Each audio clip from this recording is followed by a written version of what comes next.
Am I live? I'm live. One more Twisted Cold Steel 3, everybody. We're back. Don't know how long we're going to go today. Probably not long. But yesterday skipped because it was my birthday. I want to celebrate it.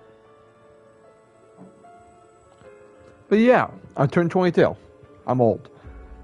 Fun fact, I actually forgot to save last time we played this. So I do everything we did last stream. I did in 8 minutes. A 49-minute stream, I basically just did it on the 8 minutes with fast mode on. Everything. Even some different things. So it turns out, I was a dumbass last stream.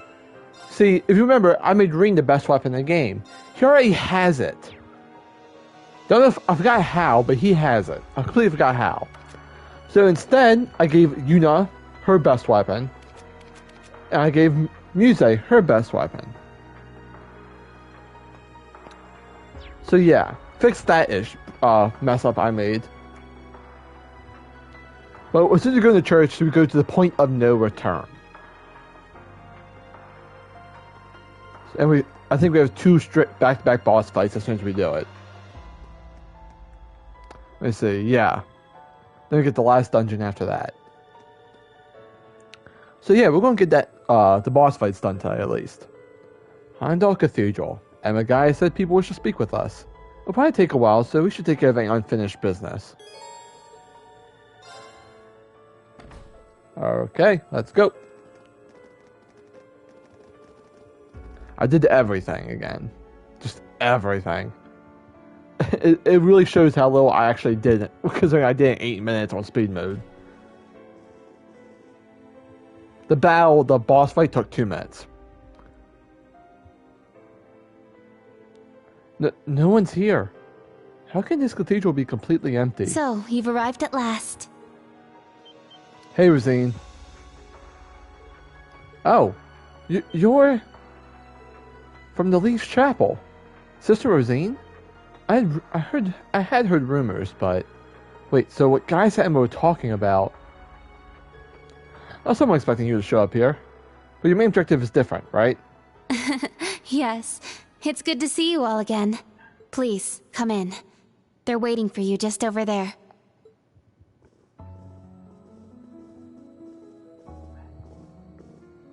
Ah, I'm glad you all finally made it. Question marks, huh? Well, we don't know who this is. The church has decided this issue now merits the attention of the Congregation for the Sacraments. Is Kevin showing up? As such, the Archbishop and all the staff here have been moved to another location. Huh? You're... I get it now.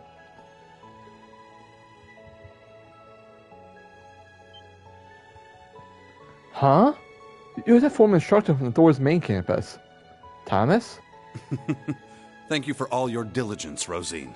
I'd feel much better if you were to stand watch over the front door now, just in case. Yes, understood. Leave it to me. Her voice actor is familiar. I'm going to do a quick Google, because I swear I've heard of a voice actor before. Come on. Rosine Trails voice actor. No, I don't care about a Japanese voice actor. Kaylee Mills. What has she been in?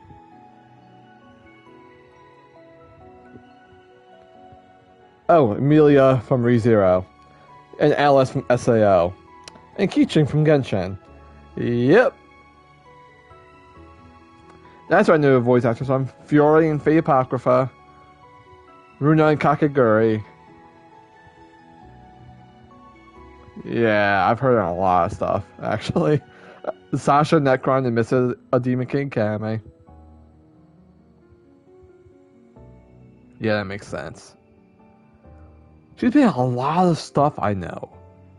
Oh, she's also Mint? Huh. Riley from Valkyria Chronicles 4, so there's like an extra another stream we're doing.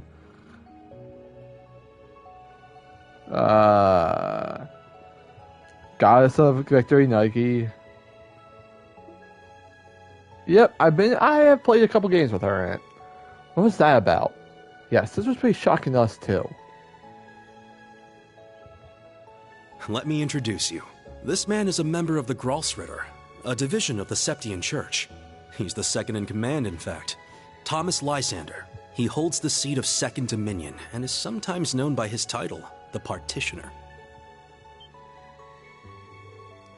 Gralsritter? The armed knight organization that is run by the church. I heard the female terrorist S was once amongst those ranks. Wait a minute. Guys, does this mean... Are you... Now allow me to introduce you. This man is one of the Gralsritter's 12 Dominion, the successor to the 8th Dominion, Gaius Warzel. But why? Is this why we couldn't get a hold of you the past 6 months? Yeah, a lot happened all at once. We need a sighting of Gaius, just his adventures.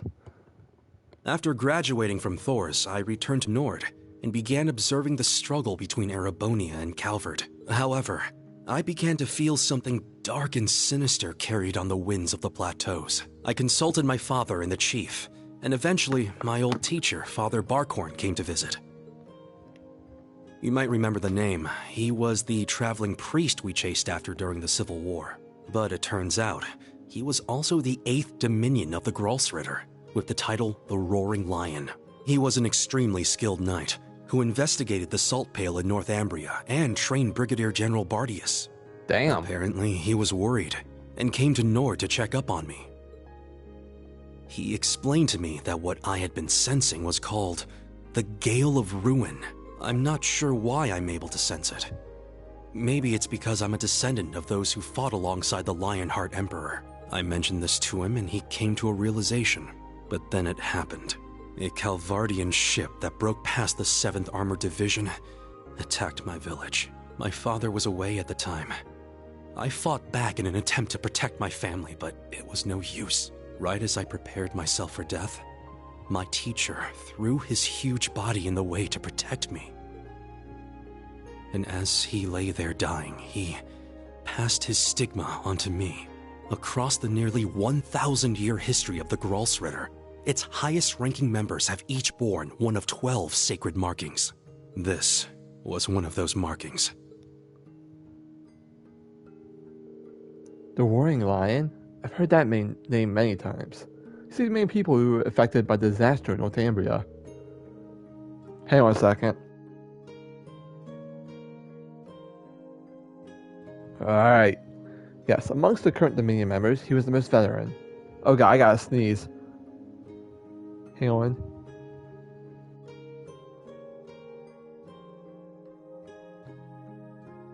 It won't come. I'm agitated. Sneeze, come on. Alright. After the stigma was passed to Gaius, I took him to the Holy See of Alteria, where he received night trainings, hence his half year of silence. I see. That's what was happening. You should have told us. Yeah, we could have helped you. It's okay. Everything happened so quickly. I did everything I had to do to finish my night training. Last month, Yusuf was finally able to reach me. The power that I received from my master. With it, I will save the Empire, my second home as a member of Class 7. Gaius. Sheesh. You've always been so green and reliable. Thank you, Gaius. Please lend us your strength. I'm agitated to sneeze went away. Yes, I'll give you my all. Seeing someone like him puts us even under more pressure. Yeah, the gap isn't just in age or experience. This group certainly has become awfully formidable. Not really. We're still training just as much as you guys. I have a ways to go before I reach the heights of my predecessors. And speaking of which... Grandmother! Stop hiding! Come out already! You're the one who called us here in the first place, aren't you? I only hid myself so as not to interrupt your discussion. It's Rose!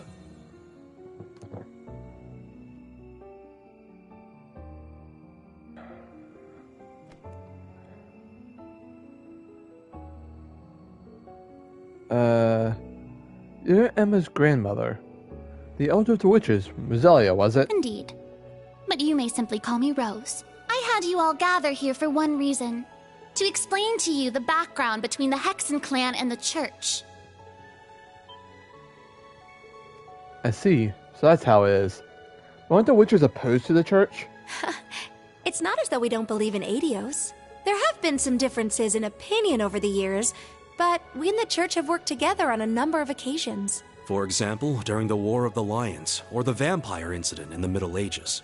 Not to mention the fight against the Dark Dragon 800 years ago. But all that was just Rose sticking her nose into other people's business. Yeah, that's about right. Huh? Wait, so you were involved in all of that? Legend has it, Emperor Dreikel's camp was once visited by a good witch. And the novel Red Moon Rose features a vampire hunter affiliated with the church who was, in truth, the true ancestor of the vampires. The woman you now see before you was both of these people, even if she looks a bit different. Huh? How old are you exactly? 800 or so. However, you should know that my situation is somewhat unique. All other witches are normal humans. Well, yeah, you're a witch and a vampire. Except, of course, for the fact that they are all descendants of those who once guarded the Septarian of Fire. Septarian of Fire? It's the same as the Aureole Liberal and the Great Tree of Crossbow. Septarians, the 7 gifts bestowed on humanity by Erebos. It said they were all lost during the Great Collapse 1,200 years ago. They're the things Erebos has been trying to get their hands on all this time. Yeah, now for the main topic.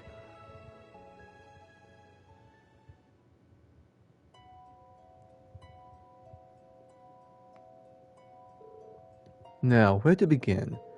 Grandmother, we don't know anything beyond this. Don't leave out any details. Make sure you explain it fully. I second that request. I don't know the details either. Let's see. Isaiah, perhaps we should take turns talking. Very well. That will suffice. I'm sure you've noticed by now, but there's a front and back to this empire. The spirit veins are directly affected by the turbulence of the government and war. And that causes cryptids and battle monsters from other planets to stir. Planes, not planets, planes. That explains it. As the Empire's territory spreads, so will they.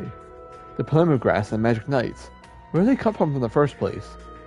Well, to begin, Plimograss is mana grass from the higher planes. It once served as the eyes and ears of the Septarian of Mirage. Normally it's blue, but after the instance of Crossbow, it all vanished. That is until the Crossbow became part of the Empire, at which point it began to appearing in a new scarlet shade. The implications are rather chilling. It changed color to match the Infernal Castle, perhaps? There is undoubtedly a connection. As for the Magic Knights, you may have heard before, but they were golems from the Dark Ages. They were created by mages of the Empire to fight against the Divine Knights. During the Civil War, something caused them to stir once more, and they now appear in Crossbow via the Spirit Path. No way. That would also explain the increased incidents with the cryptids recently. Yep. What about the Society? The Phantasmal Blaze Plan. They sought to use Crossbow's false phantasm to awaken the blaze in Erebonia. At least that's what I heard. Seriously? So that's their plan. Where did you hear that? Well, last night. I heard it from the Chancellor himself. He told me some other intriguing things too. I feel he intentionally left out some of the more important details. I see. I heard you talk to him, but... Sorry, I just had I'm still trying to fight this sneeze. It seems Erebos' work at Crossbow 2 years ago was to bring about some kind of change in Erebonia. Just so you know, Crossbow Mirage Septarian was an artificially created fake. It was stronger than the original, but society had no interest in it. Right ahead with the guest, the goal was to acquire 2 treasures that originally existed here. Septarians of Fire and Earth, that once called the land of Erebos home. Septarians of Fire and Earth? So the Burrow had the Septarian of Space, the Crossbow Septarian of Mirage, but everybody had 2 Septarians. Hold on a second. Emma, if the Witchers are descendants of the people who guard the Septarian of Fire... Yes, the Black Workshop and the Gnomes are the same people. Descendants of those who guard the Septarian of Earth. They are counterparts. much like the royal Ocelus family of the Liberal and the Croy family in Crossbell. In addition, you may be aware that each Septarian has its own holy beast assigned to watch over it. The Liberal had the ancient dragon, Crossbell had the divine wolf. As it had two Septarians, Ebonia had two holy beasts as well. However, after the Great Collapse, each of them vanished alongside the Septarian they were to oversee. That's the core of the issue. Septarians, the two groups of people who worship them, and the two holy beasts. Septarians and the holy beasts disappeared, and people changed their names. What happened in Erebonia 1200 years ago? Allow me to reveal to you the truth behind the land of Erebos. This story still relies on modicum of speculation. Please keep that in mind. In the beginning, this land housed two of the Septarians. The Arc Rouge, Septarian of fire and wielder of fierce power. The Lost Zem, Septarian of earth and bearer of unyielding endurance. Each assumed the form of a colossal guardian and went about granting boons and performing miracles for its people. For a few centuries, the land of Erebonia prospered, but eventually, its people began to vie for power and control. The Septarians had always granted their people's wishes, but now, their peoples each wished for the other's destruction. And so, the two colossi began fighting. Their battle ravaged the earth and split the sky, devastating the entire region. The humans tried to stop them, but it was in vain. The Septarians' fight continued 1,000 days, scorching the land black. When the battle ended at long last, it was a tie. Exhausting their power in one final strike, the two Septarians were blown away, left as nothing but empty shells. Yet the tale did not end there. The power expelled by each Septarian collided and became one, resulting in the creation of an entirely new entity. The Great One, the Septarian of Steel. It was an existence created from the union of fire and earth. It was beyond anything else in this realm. It was the ultimate source of power. Though things seemed fine at first, the survivors of the war soon realized the eternal conflict within it. They knew this conflict would cause it to grow ever more unstable, and that it was not something that could be handled by mankind. With the Holy Beast's assistance, the kins of fire and earth joined together to see the Great One sealed away.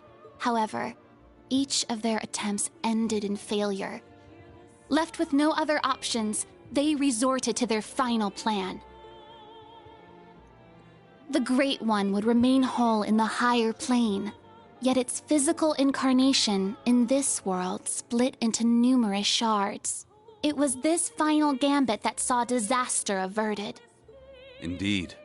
Their combined efforts bore fruit. The kin of Earth created 7 vessels, while the kin of Fire split the Great One's power and infused each vessel with a part of it. The Divine 7 Knights. dolls in the form of knights, each bearing the Great One's power. The Divine Knights. Got ours, the Ashen Knight. We got the Crimson Testarossa, I think it's called.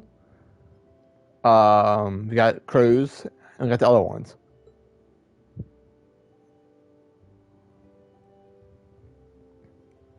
Huh. Wow. That's far beyond fathomable. I was told about this in bits and pieces, but... So all that happened 1,200 years ago? It wasn't a fairy tale, right? At the very least, something similar happened. So what happened after that? Why did Valimar and the other Divine Knights start fighting? This is as far as the story that was passed down goes. So, the Kin of Fire became the Hexen clan, and the Kin of Earth became the Gnomes. They split the unstable and ultimate power into 7, both sides decided to watch over the reconstruction after the Great Collapse. Oh, and by the way, many people from each kinship have since abandoned their roles. They joined together, started accepting people from the surrounding area, and created a foundation of what became Erebonia. This is around the same time the Septine Church was spreading across Erebonia. 200 years passed, and the Arnor family established the city of Heimdall. That's when the disaster of the Dark Dragon occurred.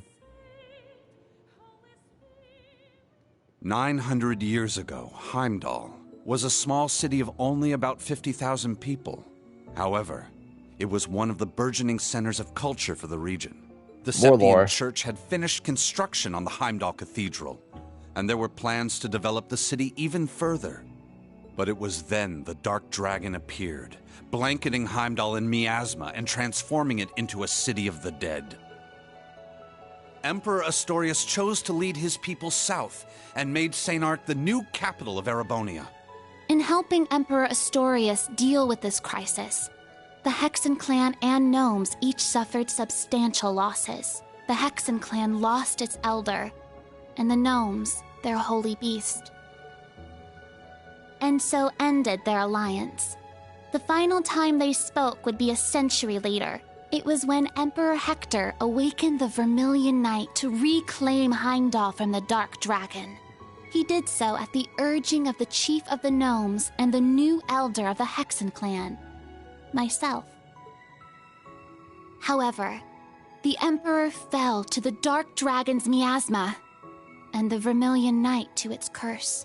The Emperor's son had the chief of the gnomes and myself seal the cursed knight deep below the Imperial Palace. That would be the last act our two clans performed together. I do not know why, but the gnomes cut off contact with our clan and hid themselves away. In the 800 years that followed, whenever war struck Erebonia, a divine knight would enter the stage, demonstrate its might, then vanish. I was certain the gnomes were involved, yet all we could do was guide awakeners on the proper course.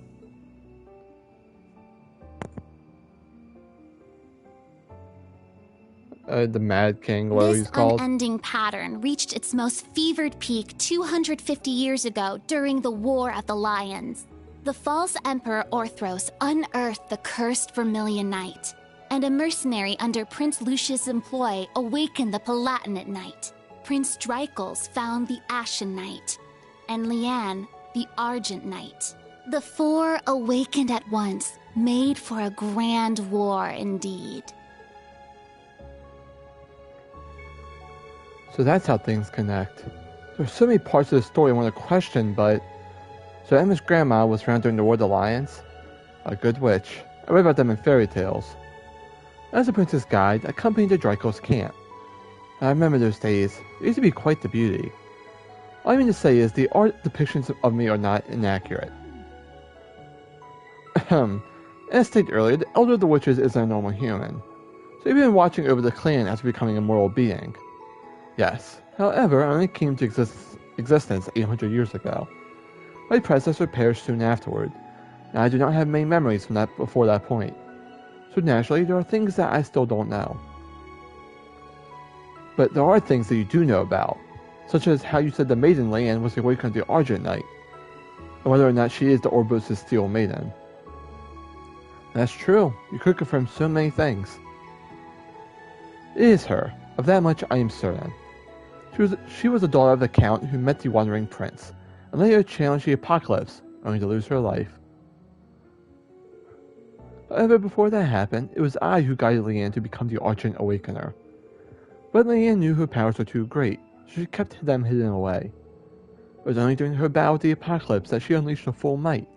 In the end, however, she was fatally injured and passed away after the war. Then, half a year later, I witnessed her revival, along with your ancestor Arsaid and second commander Eisenritter. So that's why. Were you the one who revived them, grandmother? Yeah, that's what I would like to know too. After Leanne passed, I thought how strange how her body did not rot. So I took her body back to the village. Half a year later, she simply woke up. I assumed she had become an immortal, though I could not say when or how. Leanne realized what was happening to her. She left Erebonia to walk the earth, without ever telling her love Drycles. She left a telegram to Arsaid, her right-hand man. I occasionally met with her whenever she came around. The last time was 20 years ago. That's when she met Erebos' Grand Master, who brought her into the fold. Thank you for sharing this with us. There are some things that can't be overlooked. Yeah, we've seen too many incredible things over the last few months. So the boss and Crow were both... As I said earlier, we have no idea what specifically happened. I think the key is the Divine Knight. The Jaeger King was not an Awakener when he was alive. On the other hand, Dreykels was an Awakener, but has not become immortal. He has remained dead. That's right. Instructor Rain isn't immortal, is he? Right, he's still been growing since graduating. Yeah, I think he has some weird powers, but I'm definitely aged. Is there a common reason? I believe there are two people who know the truth. The current Chancellor, Gilith Osborne, and Chief of the Gnomes, Black Albrecht. So that's the leader of the Black Workshop. Yes, I do not believe he is immoral like me. The leadership of the Gnomes is somehow passed down from one to the next, in order for them to achieve their goal of bringing about the Great Twilight. The Great Twilight? Terrible movies. This is the first I've heard of it. Is that the fairy tale of the end that Vita was talking about? Yes, 800 years ago, as we were going to our separate ways, that is what the Chief of the Gnomes told the Prince and me. It was as if he was foretelling a future where everything ends. Wait, that's too... much too similar to the direction the Empire is heading. Let me add to this. The reason Barkhorn and I were in Erebos was because we discovered an anomaly. Spirit veins were being destroyed all over the continent, and the source seemed to emanate from the Empire. It was like a ripple effect. The incidents of the Burrow Crossbell, as well as the Civil War in Erebonia, only served to further increase the distortions. They continued to get larger after Crossbell and North Ambia were folded into the Empire, and larger again when the cryptids and magic knights of Erebonia appeared in Crossbell. On the other hand, Plymouth grass, which is native to Crossbell, started blooming in the Empire. As the Great Twilight really is about to happen, and all of this seems to be an omen of things to come. Who is this Albrecht person? He uses the masked man as his agent, a hired Jaeger King who is supposed to be dead. Are there other gnomes out there? Well, your dear rabbit friends may technically count, but besides the masked man, your leader seems to have at least one other acting agent. I cannot say who this person may be, but it would seem they are a talented craftsman at any rate. Oh, and before you jump to conclusions, I'm not speaking of that little brat Schmidt. It would seem the person I speak of possesses a different kind of genius than he does. A talented craftsman? That's putting some unpleasant ideas in my head. In any event, Albrecht and the Chancellor are probably connected, and it's unlikely to be through the Intelligence Division or his children. With the incidents of last night, things may have already been put into motion. Oh, but why do you say that? Last night, we finally decoded the Black Records that you found the other day. Oh, the Black Records are a collection of a particular type of artifact, sometimes found in Erebonia. I was actually exchanging information about them with Rain. But really? When did that happen? Right before all of you graduated, you revealed your true identity to me. Told me not to tell anyone. Hope you don't hold it against me. Father Thomas. Geez, you probably took advantage of Rain's sense of responsibility, didn't you? Well, I can't deny it. In any event, this is what the updated Black Record said. When the sacrifice is made and the ancient blood flows, the path to the Gral of Erebos shall open. When the tainted holy beast is pierced by the blade of World's End, and its blood fills the Gral, the great twilight shall fall upon the land. Huh? What? That... The timing is too perfect. It's as if the prophecies were written about a current situation. If the ancient blood referring to the Emperor, then the sacrifice is referring to Ash? What about the Gral and the blade? The Gral is probably related to something in church. And the tainted holy beast. Father Thomas, could that be... Yes, as was stated earlier, guys. There are a sacred place beneath this cathedral, the Primal Ground, a facility that was designed to play a major role after the Great Collapse. 900 years ago, when Heimdall was shrouded in darkness, it retreated beneath here and disappeared. Disappeared? I heard about such a facility in the Burrow. Yes, there was one beneath the Grand Soul Cathedral in the Burrow too. However, when Heimdall was retaken, the space beneath the cathedral was buried under by rock.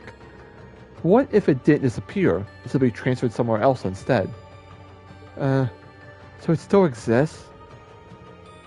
The Holy Beast mentioned in the prophecy is likely the Holy Beast of Earth. As I said before, it disappeared after the disaster 900 years ago. It's only speculation, but I believe the Dark Dragon you faced the other day was merely a servant of the true Holy Beast. But wait a minute. Are you saying the Dark Dragon wasn't the cause of everything? Though it is indeed powerful cryptid, it was not something the witches and gnomes could not take care of together. If the Holy Beast gave birth to the Dark Dragon and is still alive somewhere, what else could it be but the primal ground? All the conditions set forth in the prophecy are lining up. There's gotta be a joke. Regarding this Blade of World's End that defeats the Holy Beast. In other scriptures, it is called the Originator Zero. I'm speculating that it was a special weapon created by the Black Workshop. What in the world? At the very least, it probably isn't anything like what the boss uses. You think it was made by Zumir Nor, weapons used by the Divine Knights? That would seem the most likely. Muse? Is something the matter? Oh? You realize something? Right now, we need any straw we can grasp at. Anything at all could help, no matter how small. Yes, you're right. That term. Originator Zero. Could that be OZ, perhaps? That's what the Black Workshop called Millium and Altina. They're model numbers. OZ. Oh, what are you talking about? So you finally made it. Hey, Vita. That voice. Vita! Ah, so the prodigal granddaughter returns.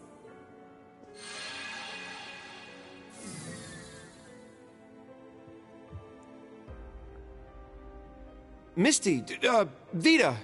Magia still calling her Misty. I heard you had been acting on your own.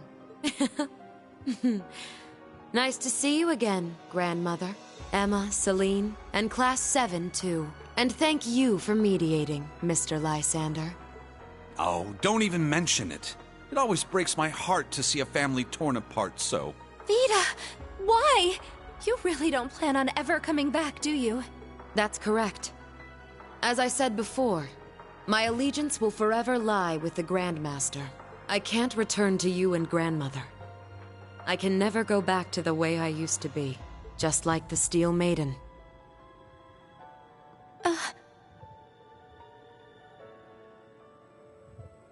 Seriously, who even is this Grandmaster person? I have no clue. But it is clear she is quite taken with them. So do tell, Vita. If you have not decided to return to us, why show yourself now? Has Ouroboros finally decided upon its course of action? Yes. After our experiments with the 3 ions, the 6 other Anguis came to a unanimous decision. They decided to ignore my warning. Oh. They will work with the Chancellor and the Gnomes to bring about the Great Twilight, completing the Phantasmal Blaze Plan. That's... So that's how it is. The reason Ouroboros was so quiet the past month wasn't because they left Erebonia. It was to carry out and determine whether they should work alongside enemies and traitors. How can that be? If that were the case, it means... They're all our enemies? Is this? For whom the bell tolls. It's not the cathedral's bell. Huh? I think I recognize it from Crossbell. You do? Yeah, I'm sure of it. I remember hearing it right before the incidents in Crossbell, when we were still independent. Oh! The one from the museum! The bell from Stargazer's Tower? But the sound's coming from a different direction than the museum. The Phantasmal Blaze Plan. What a fitting name. I wonder how much of this she foresaw. That is quite enough mumbling to yourself. If you know what is going on, show us! It'll be a bit tough without Grianos. I'll need your help, Grandmother. Emma, Celine, you too. Yes! Ugh, I'm not your slave.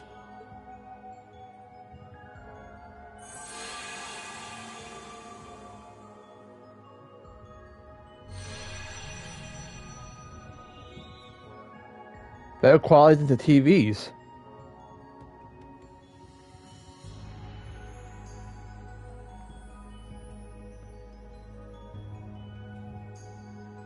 At the villa.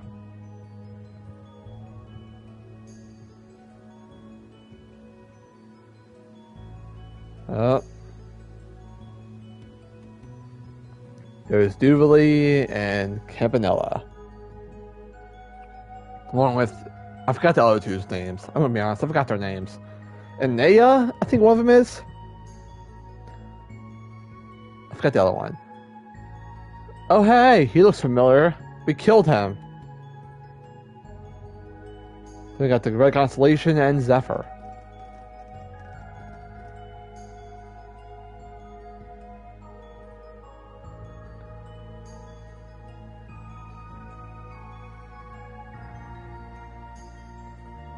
Then we got everyone else, including Sharon. Chancellor, Rufus, Cedric, Claire, Milliam, Crow, Leanne, Altino, Lecter,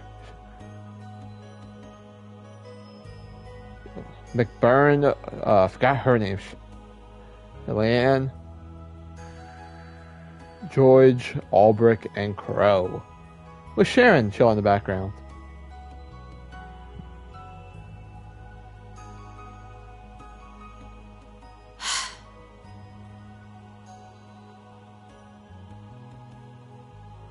Now then, let us say we celebrate the continuation of the Phantasmal Blaze plan by ringing in the Great Twilight. Where's Nezuko, Campanella? Enforcer number 0, the Fool, shall play the opening note.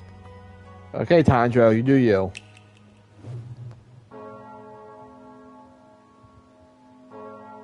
For whom the bell tolls. Let's go.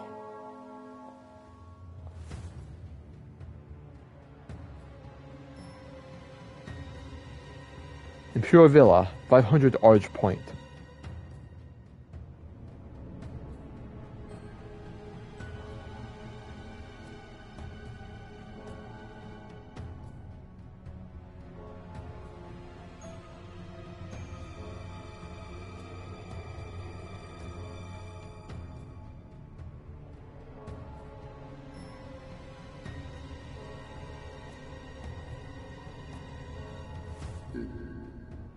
Oh god, it's waking up.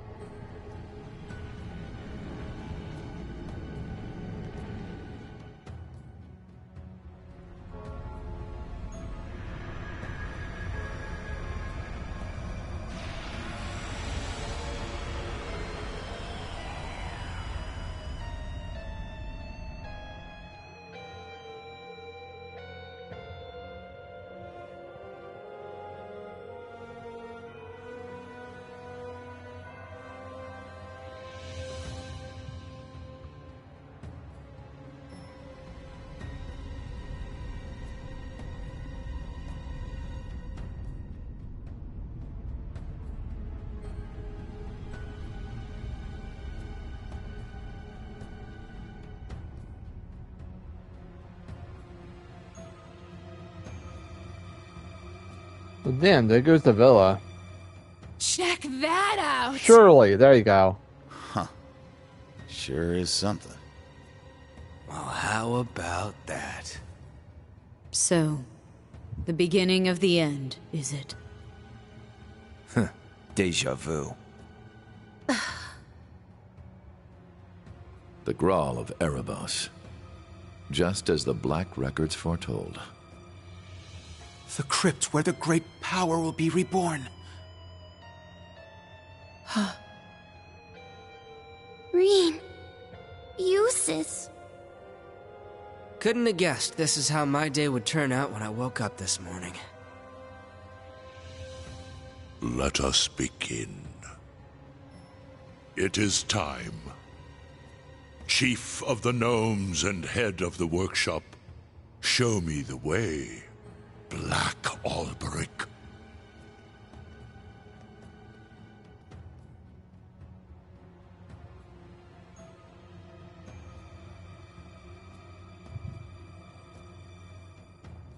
As you wish, my lord.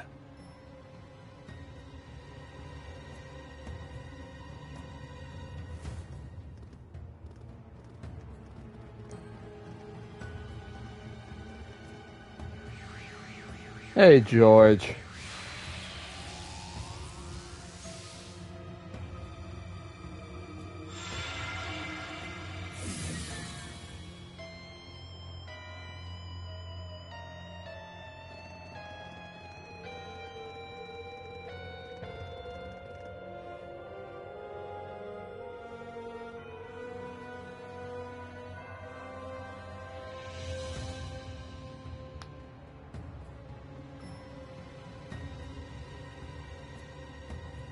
Weren't they preparing a defense?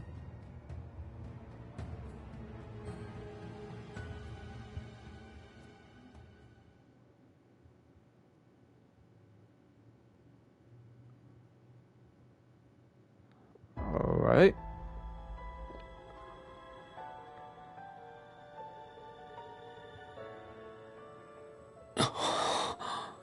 Rufus. Millium. Was that... Allie? Yes. But why? Boss, Zeno, and Leo. Azure Siegfried. And that guy in the lab coat. Isn't that... The blazing demon and the fool were there as well. So that's the maiden. Why?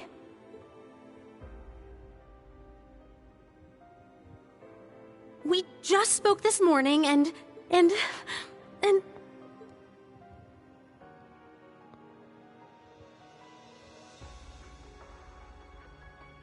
What's going on?! Lisa. That man's name was Lumen or something like that, right? His hair looked different.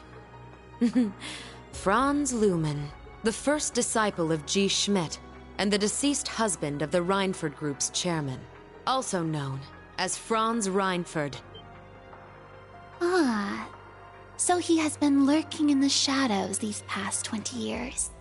Yes. Perhaps for the sake of working with the Chancellor, to engineer this very moment. Elisa! Snap out of it! Now's not the time! As a bracer, I can't just sit here and let them pull off whatever that Twilight crap is they're planning. How about all of you? She's right. We can't stop here. We gathered together to do whatever we could to help. Yep, true. Elisa, let's go. Yeah. Well, Vita, what will you do now? Well, I'd like to charge in there alongside the rest of you, mostly out of spite. Unfortunately, I suspect things won't be quite that easy. What do you... Something's... There's a turbulent swirl in the mana. Was that? I believe so. Hey, Rosine. Father Thomas, Father Gaius, cryptids and magic knights have appeared all over the city.